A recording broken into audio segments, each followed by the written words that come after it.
الحمد لله رب العالمين والصلاة والسلام على أشرف الأنبياء والمرسلين نبينا محمد وعلى آله وأصحابه أجمعين. أعوذ بالله من الشيطان الرجيم. بسم الله الرحمن الرحيم. وما آفاء الله على رسوله منهم فما أوجفتم عليه من خيل ولا ركاب ولكن الله يسلط رسله على من يشاء والله على كل شيء قدير.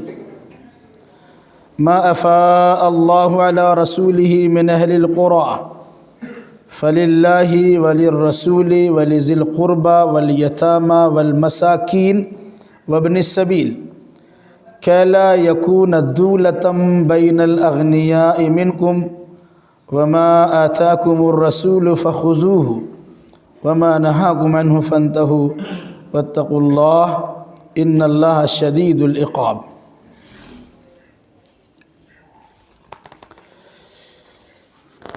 اس سے پہلے کی آیتوں میں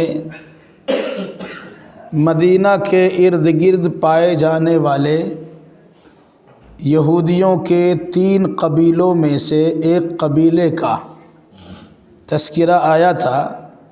اس قبیلے کا نام ہے قبیلہ بنو نذیر.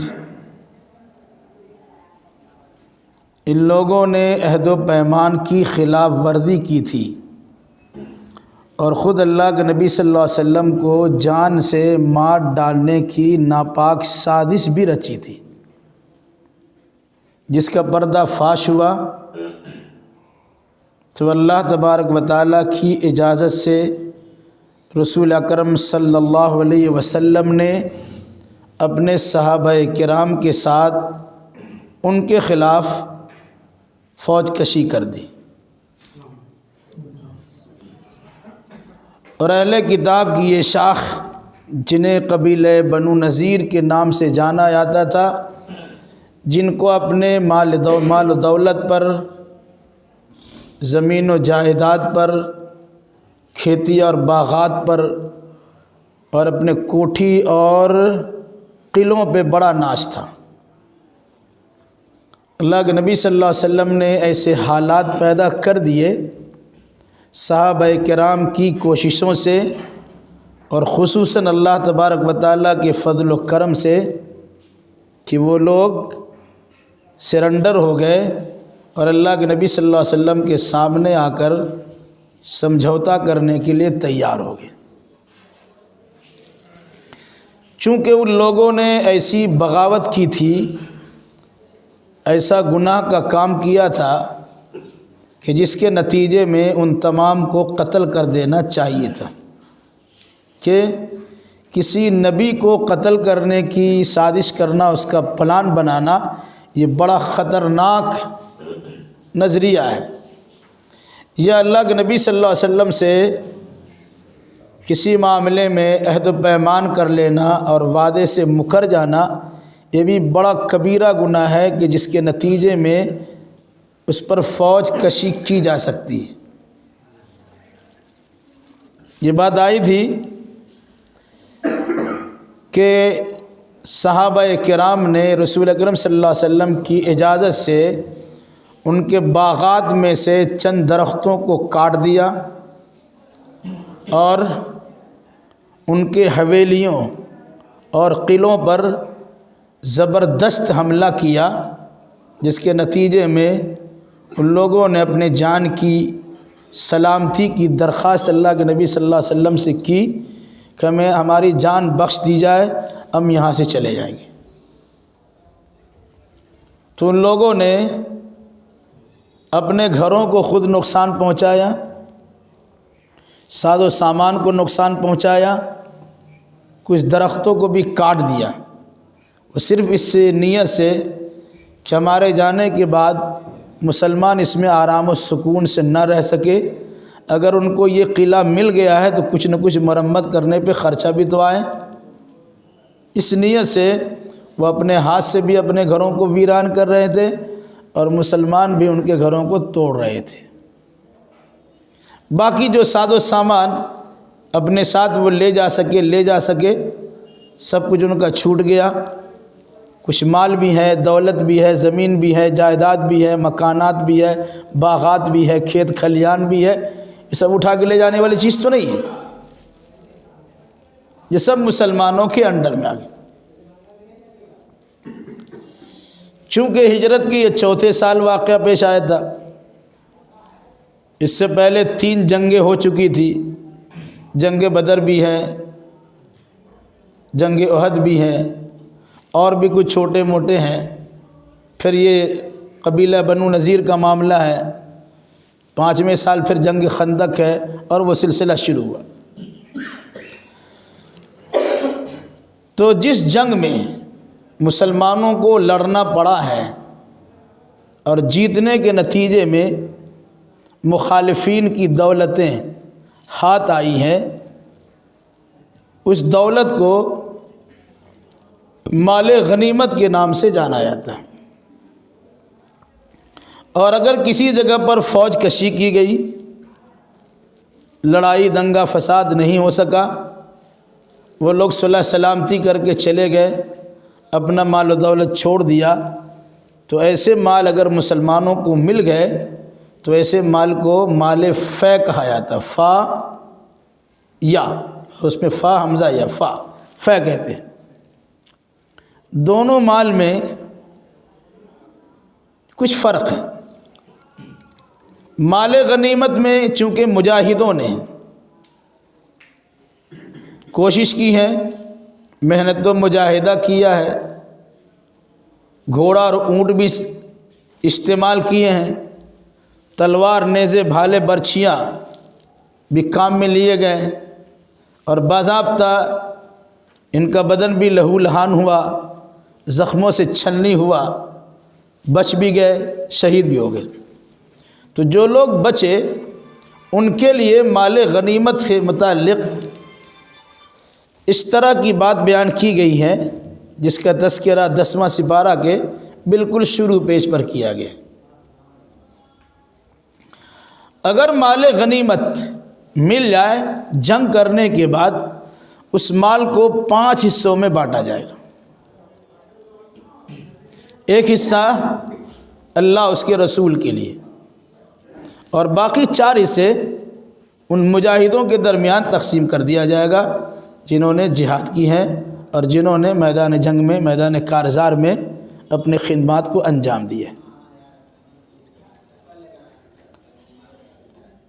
البتہ جس جنگ میں شرکت ہوئی لیکن لڑائی کی نوبت نہیں آئی، مال وہاں مل گیا، یہ سارا کا سارا مال اللہ اس کے رسول کی خدمت میں جائے گا، اس میں مجاہدوں کا کوئی حق نہیں۔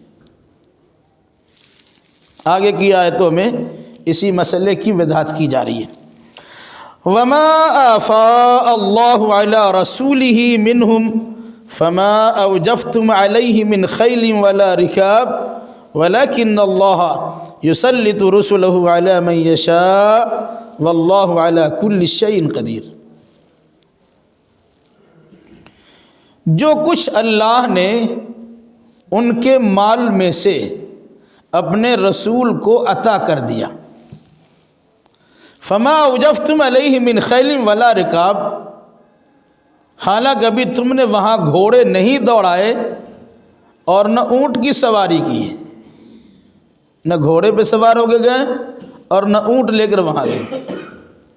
ولیکن اللہ یسلط رسلہ علی من یشاء، لیکن اللہ جس پر چاہتا ہے اپنے رسولوں کو تسلط اور غلبہ عطا کر دیتا ہے۔ واللہ علی کل شیء قدیر، اور اللہ ہر چیز پہ قادر ہے۔ مال فے جو اللہ نے بنو نذیر کے مال کو اللہ کے رسول کے حوالے کیا، چونکہ مدینہ سے صرف 3-4 کلومیٹر کے فاصلے پر قبیلہ بنو نذیر کے مکانات اور ان کے قلعے تھے، پیدل ہی چلے گئے، گھوڑا لے جانے کی نوبت نہیں آئی، نہ اونٹ لے گئے، نہ کسی سواری کا بندوبست کرنا پڑا، پیدل ہی چل دیے۔ پھر وہاں جانے کے بعد لڑائی بھی نہیں ہوئی، کچھ حالات ایسے بنائے گئے کہ جس کے نتیجے میں خوف و دہشت سے لوگ دوچار ہوئے اور اللہ کے نبی صلی اللہ علیہ وسلم کے سامنے پناہ مانگنے کے لیے تیار ہو گئے، بھائی ہم کو جان بخشی کی اجازت ہو، ہم یہاں سے چلے جائیں گے، جلا وطن ہو جائیں گے، سارا سامان آپ لے لیجئے، ہم جتنا لے جا سکتے ہیں لے جانے کی اجازت دے دیجیے۔ کیا کہا؟ ابھی تم نے وہاں گھوڑے بھی نہیں دوڑائے اور اونٹ کی سواریاں بھی تم نے نہیں کی ہے، جبکہ یہودی قوم بڑی عیار و مکار قوم ہے، بڑی سمجھدار اور جانکار قوم ہے، اپنی جان کی حفاظت کے لیے مضبوط قسم کے قلعہ بھی تیار کر رکھے تھے، چونکہ اللہ کے نبی صلی اللہ علیہ وسلم کے روب دبدبہ کا یہ عالم ہے کہ 1 مہینے کی مسافت کی دوری سے بھی آپ کا روب لوگوں پہ طاری ہو جاتا تھا۔ اور جب ان لوگوں نے دیکھا کہ درخت بھی کاٹے جا رہے ہیں، آج کے دور کے لحاظ سے گویا بمباری ہو رہی ہے، ان کی بلڈنگ پر ہتھوڑے مارے جا رہے ہیں، تو دہشت سے دوچار ہو گئے اور کہا بھائی ہم کو ہماری جان بخشی کیجئے، ہم یہاں سے چھوڑ کے چلے جاتے ہیں۔ وَلَكِنَّ اللَّهَ يُسَلِّطُ رُسُلَهُ عَلَى مَن يَشَاءُ، لیکن اللہ جس پر چاہتا ہے اپنے رسولوں کو غلبہ عطا کر دیتا ہے۔ مدینہ کے مسلمانوں کے پاس زیادہ کچھ تھا بھی نہیں، کہا اللہ واللہ علی کل شیء قدیر، اللہ ہر چیز پر قادر ہے۔ اب جب مال ملا تو ظاہر سی بات ہے کہ جن لوگوں نے اس میں شرکت کی ہے گزشتہ مال غنیمت کی طرح، ان کے اندر خیال پیدا ہوا ہوگا کہ یہاں تو بہت سرمایہ، بہت سارا مال ہے، اس میں ہمارا بھی حصہ ہوگا۔ یہ صحابہ کرام سوچ ہی سکتے ہیں، کیونکہ اس سے پہلے جنگ بدر کے موقع پر اور احد کے موقع پر بہت ساری چیزیں ملی ہیں۔ اس مسئلے کو اللہ نے صاف کر دیا اور کہا ما آفاء اللہ علی رسولہ من اہل القری، بستیوں والوں کے جو مال اللہ نے اپنے رسول کو عطا کر دیا، وہ مال کیا ہوگا؟ فللہ، وہ مال اللہ کے لیے ہے، وللرسول، وہ مال اللہ کے رسول کے لیے ہے، ولذی القربى، وہ مال اللہ کے نبی صلی اللہ علیہ وسلم کی قرابت رشتہ دار کے لیے، والیتامى، وہ مال یتیموں کے لیے ہیں، والمساکین، وہ مال مسکینوں کے لیے، غریبوں کے لیے، وابن السبیل، اور وہ مال مسافروں کے لیے۔ اللہ کے لیے، رسول اللہ کے لیے، قرابت دار کے لیے، یتیموں کے لیے، مسکینوں کے لیے اور مسافروں کے لیے۔ اس کے بعد اور بھی کچھ لوگ ہیں، کیا فرمایا؟ کَإْ لَا يَكُونَ دُولَةً بَيْنَ الْأَغْنِيَاءِ مِنْكُمْ، تاکہ یہ مال تم میں سے امیروں کے درمیان گردش نہ کرے۔ ہوتا ہے نا، غریب کو کوئی ملتا نہیں ہے اور امیروں کے درمیان پیسے کا لین دین ہو رہا ہے۔ یہودیوں کے امیروں کے مال لیے گئے اور مسلمانوں کے امیروں کو دے دیا جائے تو مال تو امیر کے پاس سے نکلا، امیر کے پاس چلا گیا۔ اللہ تبارک و تعالیٰ نے یہ جو مال فے ہے، جو بغیر مشقت کے اور بغیر لڑائی کے تمہیں ملا ہے، اس میں بطور خاص اللہ اس کے رسول کے علاوہ آپ کے قرابت دار کے لیے بھی ہیں، یتیم و مسکین کے لیے بھی ہیں اور مسافر کے لیے بھی۔ یتیم ہو، مسکین ہو، غریب ہو، محتاج ہو، یہ سب تو مالی اعتبار سے کمزور لوگ ہیں۔ کہا کچھ امیروں سے مال لیا گیا اور کچھ امیروں میں مال دے دیا گیا۔ یہ وجہ ہے کہ زکوٰۃ امیروں سے لی جاتی ہے اور زکوٰۃ غریبوں میں دی جاتی ہے، ورنہ اگر یہ نکالنے کا حکم نافذ نہیں ہوتا تو مال اس کے پاس سانپ بن کے موجود رہتا اور اس کو ڈستا رہتا، مال امیروں کے پاس جا کے جمع ہو جاتا ہے۔ جب حالات خراب ہوتے ہیں تو کبھی کبھی مال کو یوں ہی پھینکنا پڑتا ہے، دریا برد کر دیا جاتا، تالاب میں ڈال دیا جاتا، اور اس مال کو کسی غریب کو دیا گیا ہوتا تو کتنی کی ضرورتیں پوری ہو گئی ہوتی۔ وَمَا آتَاكُمُ الرَّسُولُ فَخُذُوهُ وَمَا نَهَاكُمْ عَنْهُ فَانْتَهُوا، اور اللہ کے رسول تمہیں جو دے دے اسے لے لو، وما نہاکم عنہ فانتہوا، اور جس چیز سے تم کو منع کرے اس سے رک جاؤ، واتقوا اللہ ان اللہ شدید العقاب، ڈرو اللہ سے، اللہ بڑا سخت بدلہ لینے والا ہے۔ اس آیت کا مفہوم خاص بھی ہے اور اس جملے کا مفہوم عام بھی ہے۔ جب مال فے میں کسی صحابی کو جنگ میں شرکت کرنے کی بنیاد پر مال نہیں ملا اور اللہ کے رسول نے نہیں دیا تو تلخی پیدا نہیں ہونی چاہیے کہ ہم کو نہیں دیا، ہم کو نہیں دیا، ان کو مل گیا، ہم کو نہیں ملا، اس قسم کی باتیں نہیں ہونی چاہیے۔ مل گیا تو مل گیا، اب اس کے مستحق دیں، نہیں ملا تو جنگ میں شرکت کی بنیاد پر اب اس کے مستحق نہیں ہے، نہیں ملا تو سمجھ لیجئے کہ اللہ نے اپنے رسول کو جن جن لوگوں کو اس مال کے دینے کی تاکید کی ہے یا تعلیم دی ہے، اللہ کے نبی صلی اللہ علیہ وسلم نے اس انداز سے اس مال کو خرچ کر دیا۔ تو جو اللہ کے رسول دے اسے لے لو، جو نہ دے یا جس سے منع کرے اس سے رک جاؤ۔ بھئی یہ تمہارے لیے نہیں ہے تو خواہ مخواہ ضد مت کیجیے، ہم کو بھی دیجیے۔ ایک آدمی زکوٰۃ بانٹ رہا ہے، وہ غریبوں کو دے رہا ہے، ایک امیر آ گیا ہم کو بھی چاہیے، اور وہ زکوٰۃ دینے والے جانتے ہی امیر ہے، بھائی آپ کے لیے نہیں ہے۔ تو اگر آرام سے اس قسم کی بات سمجھا دی گئی، سمجھ گیا تو اس کے لیے اچھا ہی ہے، اور اگر نہیں سمجھا تو پھر بتانا پڑے گا آپ امیر ہیں اور زکوٰۃ لینے کے چکر میں آئے ہوئے۔ تو کہا جو اللہ کے رسول دے اسے لے لو، اور جس چیز سے منع کرے اس سے رک جاؤ، بعد آ جاؤ۔ یہاں پر ایک چیز یاد رکھیے گا، کبھی کبھی بظاہر کوئی چیز قرآن میں بیان نہیں ہوئی ہے اور اللہ کے نبی صلی اللہ علیہ وسلم کی صحیح حدیث اس سلسلے میں موجود ہے، تو صحابہ نے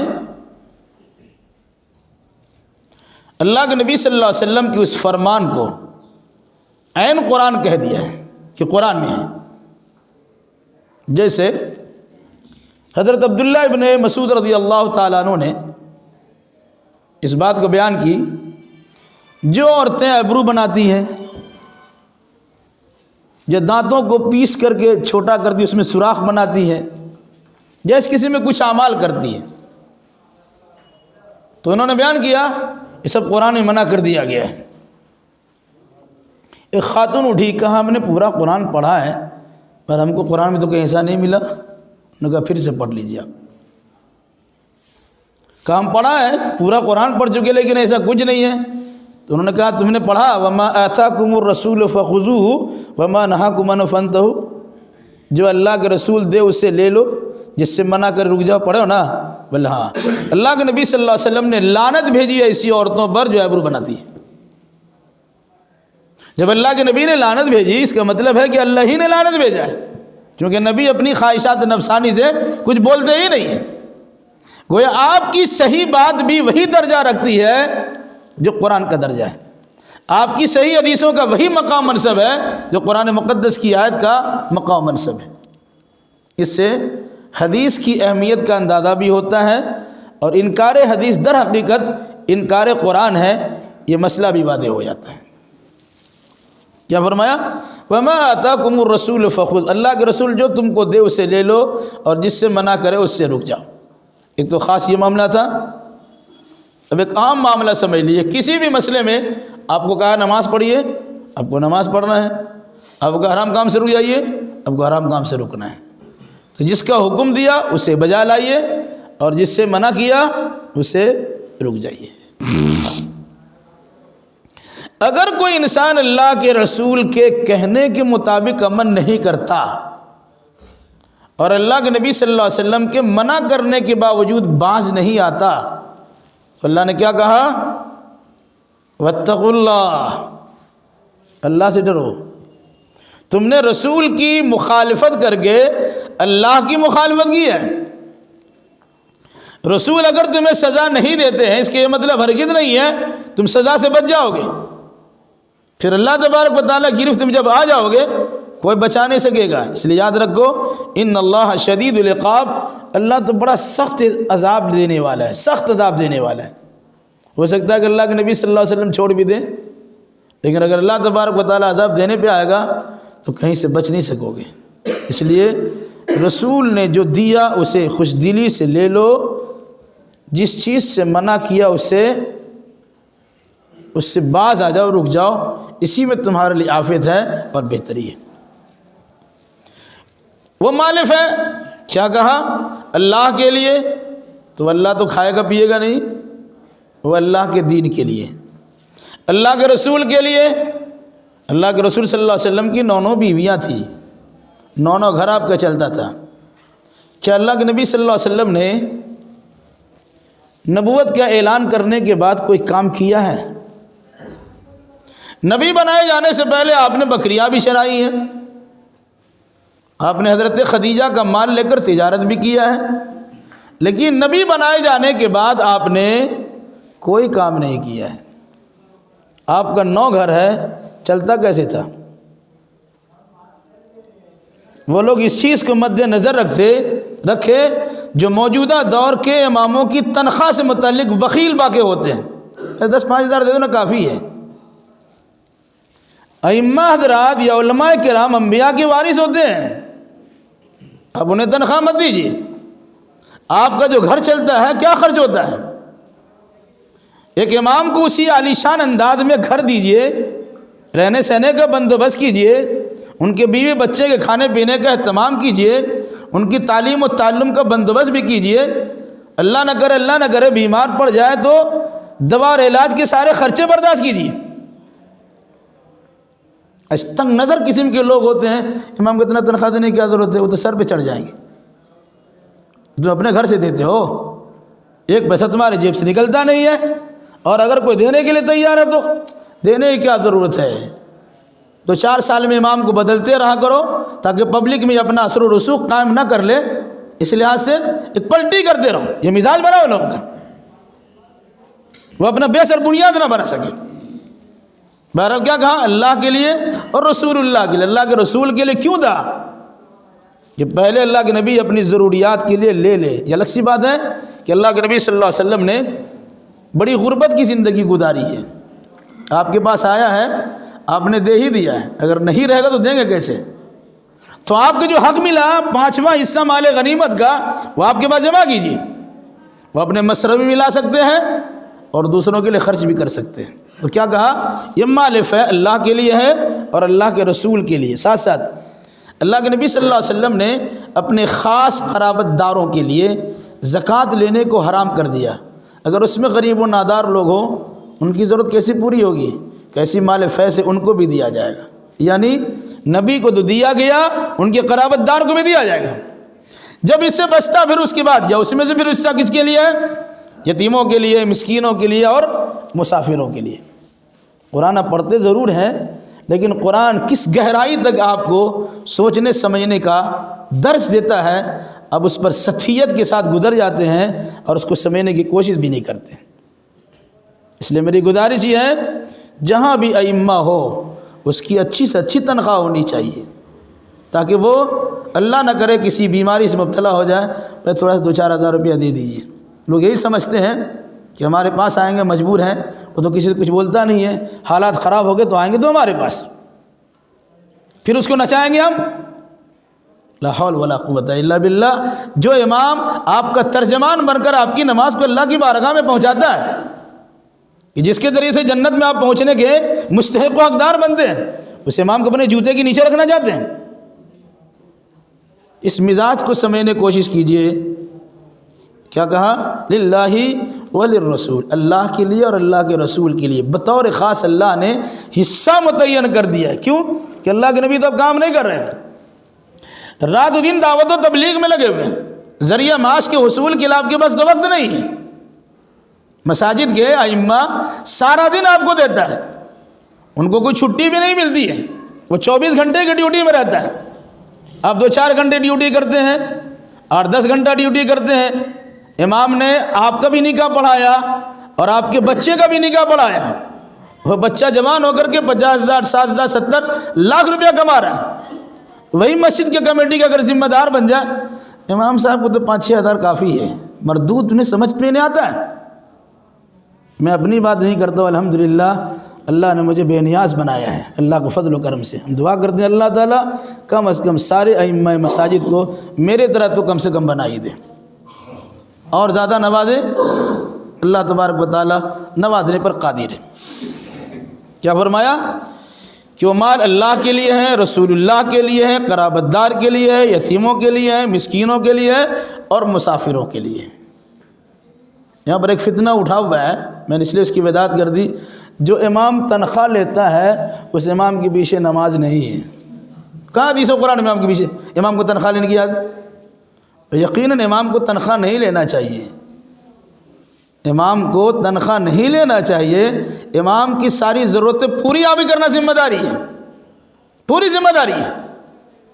اور مثال آپ کے سامنے امام الانبیاء محمد الرسول اللہ صلی اللہ علیہ وسلم ہے، انہوں نے کوئی خرچہ الگ سے تنخواہ کی شکل میں نہیں لیا ہے، ساری ضرورت ہماری پوری کرو، اور تھے جان نشاور کرنے والے صحابہ کرام نے اللہ کے نبی صلی اللہ علیہ وسلم کی خدمت میں تحفے تحائف بھی دیے ہیں، آپ کی ضرورتیں بھی پوری کی ہیں۔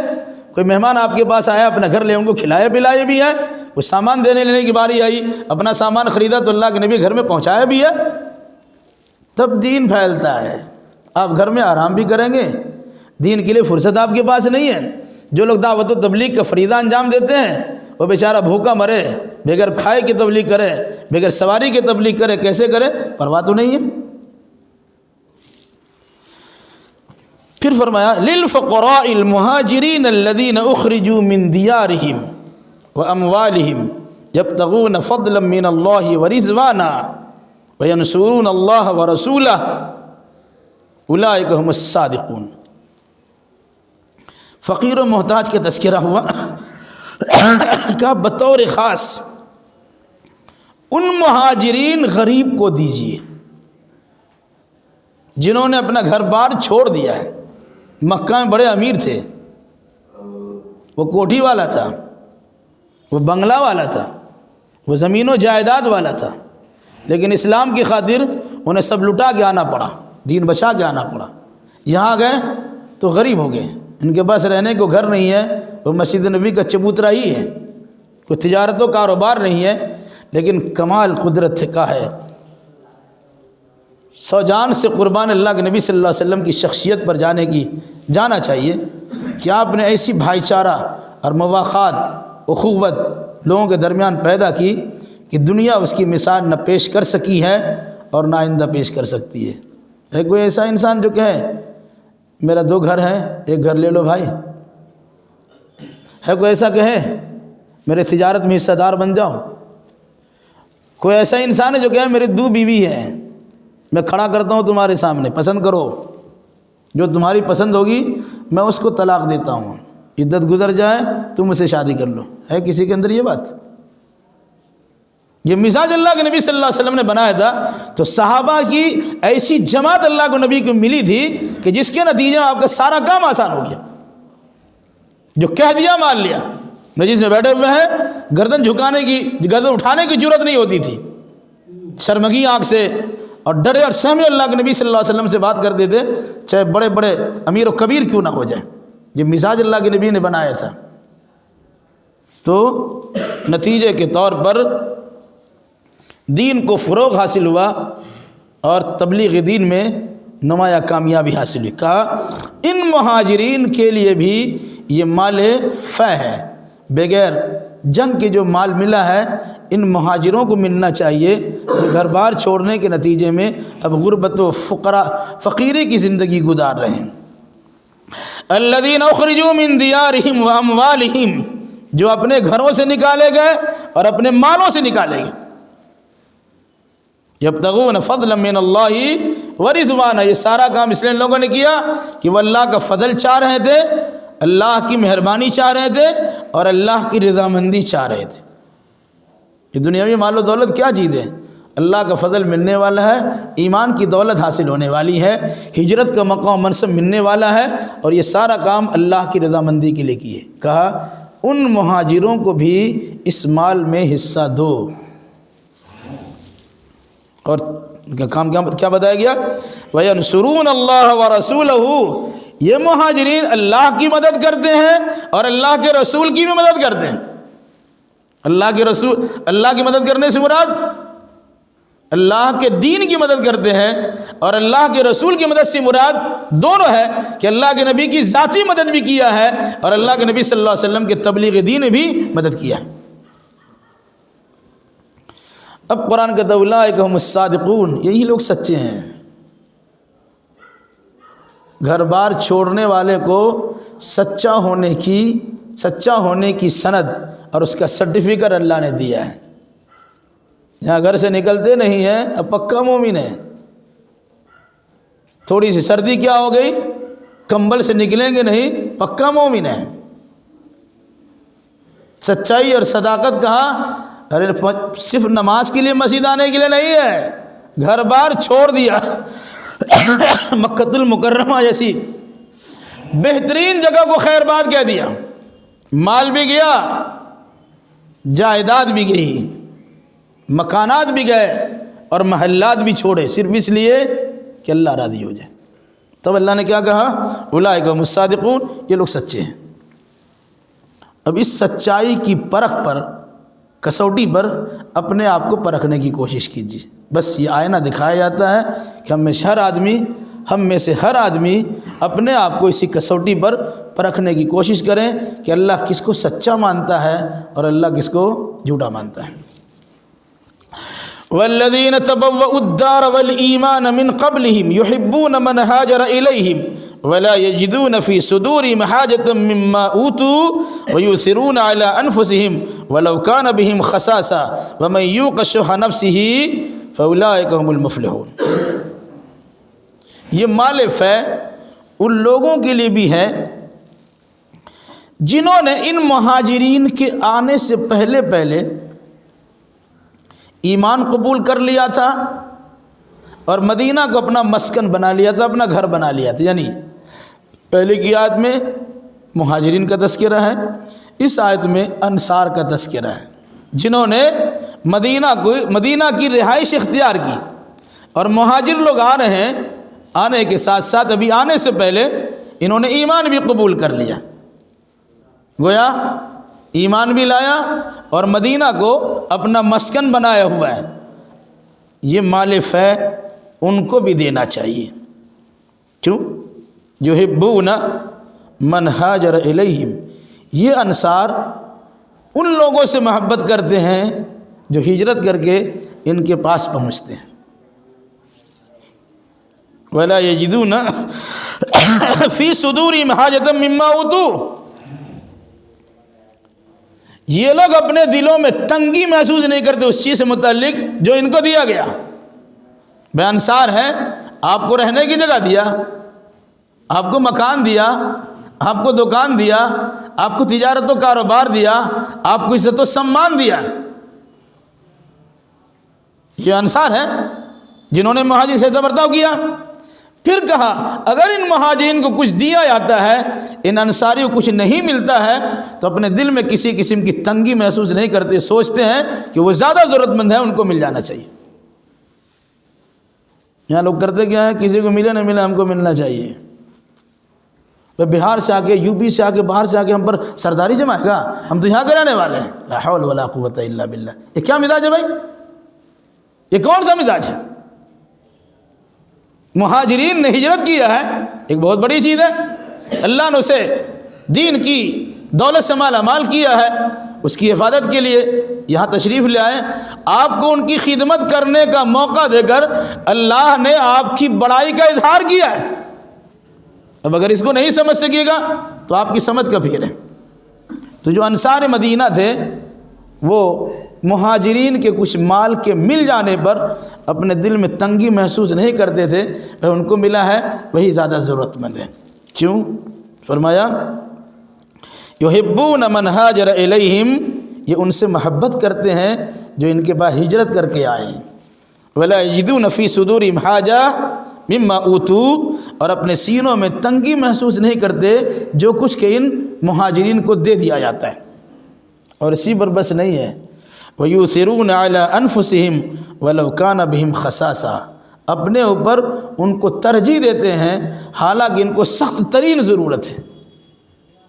انصار کو زیادہ ضرورت ہے لیکن اس کے باوجود سوچتے ہیں کہ مہاجر کو مل رہا ہے یہ زیادہ اچھا ہے. وَمَن یُوقَ شُحَّ نَفْسِهِ، جو انسان اپنے نفس کی بخالت سے، بخیلی کنجوسی سے بچا لیا گیا، فَأُولَٰئِکَ هُمُ الْمُفْلِحُونَ، یہی تو کامیاب ہے. ایک واقعہ حدیث میں بخاری کی شریف میں اور حدیث کی کتاب میں نقل کیا گیا ہے. ایک مرتبہ ایک مہمان اللہ کے نبی صلی اللہ علیہ وسلم کے گھر آیا. آپ کے گھر میں کھانے پینے کوئی سامان نہیں تھا، رات کا وقت تھا. اس صحابی نے کہا یا رسول اللہ اس مہمان کو ہمیں دے دیے، ہم چلے جاتے ہیں، ہم لے جاتے ہیں. بخاری کی حدیث شاید کی تفسیر میں ہے، ہم کو دے دیے ہم لے جاتے ہیں. تو اللہ کے نبی صلی اللہ علیہ وسلم نے کہا اس کو لے جانے دیتے ہیں، لے کے چلے گئے. جب گھر پہنچے اپنے بیوی سے کہا ایک مہمان لے کے آئے ہیں. بیوی نے کہا بھائی گھر کا حال تو یہ ہے کہ ہمارے پاس تو کچھ نہیں ہے، تھوڑا سا ہے جو بچہ کھائیں گے، ہم لوگ تو بھوکے رہ جائیں گے. انہوں نے کہا ٹھیک ہے ایسا کرو بچہ کو آرام سے سلا دو اور یہ کھانا ہمارے اور مہمان کے سامنے پیش کرو. کھانا کم ہے، ہم کھا جائیں گے تو مہمان کو پیٹ بھرے گا نہیں. ایسا کرنا کہ تم کسی ضرورت سے آنا اور چراغ کی بتی کو بجھا دینا، چراغ کو بجھا دینا. اس کے بعد کھانا وہاں رہے گا، ہم لوگ ہاتھ ادھر ادھر کریں گے، ہم ادھر ادھر کریں گے، مہمان سمجھیں کہ وہ بھی کھانا کھا رہا. اس واقعہ کی تفسیر میں یہ بات بیان کی گئی جب اللہ کے نبی صلی اللہ علیہ وسلم نے صحابی سے کہا بھائی تمہارا کون سا عمل تھا جس کا تذکرہ قرآن نے کیا گیا؟ رسول اللہ نے ایسا کیا ہے. کیا تھا وہ؟ یؤثرون علی انفسہم ولو کان بہم خصاصہ، یہ اپنے اوپر دوسروں کو ترجیح دیتے ہیں اگرچہ ان کو اس کی سخت ترین ضرورت ہوتی. اے ایمان، جن کی صداقت، جن کی راست بازی، جن کی سچائی، جن کی کامیابی کی ضمانت اللہ نے دی ہے، آج مردود قسم کے لوگ اس صحابہ کرام کے خلاف زبان کھولتے ہیں. ان آیات کے ذریعے سے بات محدثین نے، مفسرین نے، مجتہدین نے رافضوں کو اسلام سے خارج قرار دیا جسے آپ شیعہ کہتے ہیں، جنہیں قرآن مقدس نے سچا کہا ہے انسان اسے جھوٹا بکتا ہے، جنہیں قرآن مقدس نے کامیاب کہا ہے جسے یہ لوگ ناکام کہتے ہیں، کہا در حقیقت وہ قرآن کا انکار کرنے والا ہوتا ہے. کیا فرمایا؟ وَمَن یُوقَ شُحَّ نَفْسِهِ، سنو جو انسان اپنے نفس کی بخالت سے بچا لیا جاتا ہے، کوئی بچتا نہیں ہے، اللہ جس کو بچاتا ہے وہی بچتا ہے. بہت بڑی بات ہے. مال اندر آ جاؤ ہے، مساجد کا تذکرہ بھی ملتا ہے، کچھ ملا اچھا مال ہے، افطار کا سامان ہے، گھر میں چلو. ایسے لوگ بھی ہیں، اس میں کوئی شک نہیں ہے. اب کسی ایک کو دیکھ کر یا دو چار کو دیکھ کر سب کو اسی انداز سے وزن کرنا شروع کر دیے. بھائی آپ کے پاس ایسے لوگ بھی خود کھاتے نہیں ہیں اور اب وہ کھلاتے ہیں. تجربہ اگر کیا ہوگا تو ایسے لوگ آپ کے یہاں موجود ہیں. وہ صرف کھلانے پلانے میں رہ جاتے ہیں، وہ چاہے افطار کا مسئلہ ہو چاہے سحری کا مسئلہ، وہ آپ کی خدمت میں لگے رہتے ہیں. لیکن آپ اسی انداز سے سوچتے ہیں کہ نہیں ان کے پاس تو بڑا اچھا اچھا مال آ ہی رہا ہوگا، افطار کا بھی سامان آ رہا ہوگا، افطار کے پیسے بھی جمع ہو رہے ہوں گے اور سارا کام ہوتا ہے. اپنا عقیدہ و نظریہ درست کیجئے. اگر اسی حسد کی بھٹی میں جل کے رہ گئے اور بغض و عناد کی آگ میں جلتے رہ گئے تو یہاں بھی جلیں گے اور وہاں بھی جلیں گے. قرآن نے کیا کہا؟ وَمَن یُوقَ شُحَّ نَفْسِهِ، جو انسان اپنے نفس کی بخالت اور کنجوسی سے بچا لیا گیا، کنجوسی سے بچا لیا گیا، فَأُولَٰئِکَ هُمُ الْمُفْلِحُونَ، یہی لوگ تو کامیاب ہیں. ان صحابہ کرام نے باضابطہ اپنے اندر کی کنجوسی اور بخالت کو نکال دیا. جتنا ہمارے پاس ہے ہم مل کے کھائیں گے. یہ ہے صحابہ، ان کے نقش قدم پر چلنے کی تاکید بھی کی گئی ہے. ایسے لوگوں کو اس مال میں سے حصہ دینا چاہیے جس مال کو مال فے کہا گیا. اور بھی کچھ لوگ ہیں جن کی سرحد انشاءاللہ آئندہ اللہ ہمیں اور آپ کر جملہ مسلمانوں کو کتاب و سنت کی روشنی میں حقیقت حال سمجھنے سمجھانے اور اسی مناسبت سے عقیدہ عمل میں جانے کی توفیق برآمد فرمائے. آمین.